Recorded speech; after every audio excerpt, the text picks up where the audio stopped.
Jum wara li Jean-Claude Juncker inħatar President tal-Kummissjoni Ewropea fi Brussell qed jiltaqgħu il-mexxejja Ewropej fosthom il-Prim Ministru Malti Joseph Muscat li iltaqa' ma' Juncker għall-ewwel darba wara l-ħatra tiegħu bħala President il-ġdid tal-Kummissjoni Ewropea.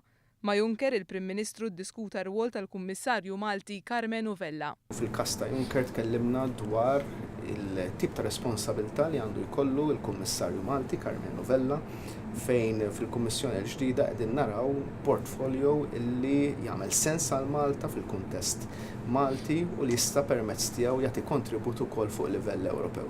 Il-Prim Ministru esprima wkoll sodisfazzjon għall pjan li ppreżenta Juncker għal 5 snin li ġejjin u wera t-tama li dan il-pjan jitwettaq. Fil-pjan li ħareġ Juncker u li poġġa quddiem il-Parlament Ewropew u anke quddiem il-Kunsill hemm prijoritajiet li huma importanti għalina fosthom il-prijorità li jkun hemm pjan dwar l-immigrazzjoni.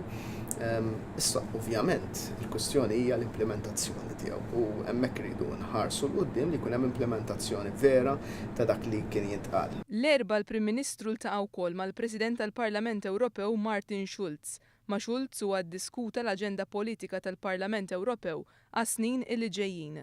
Matul is-summit informali tal-Kunsill Ewropew, il-mexxejja Ewropej mistennija jażlu l-President tal-Kunsill Ewropew u rappreżentant għoli għall politika barranija u għas-sigurtà komuni sabiex jieħdu post Herman Van Rompuy u Catherine Ashton rispettivament.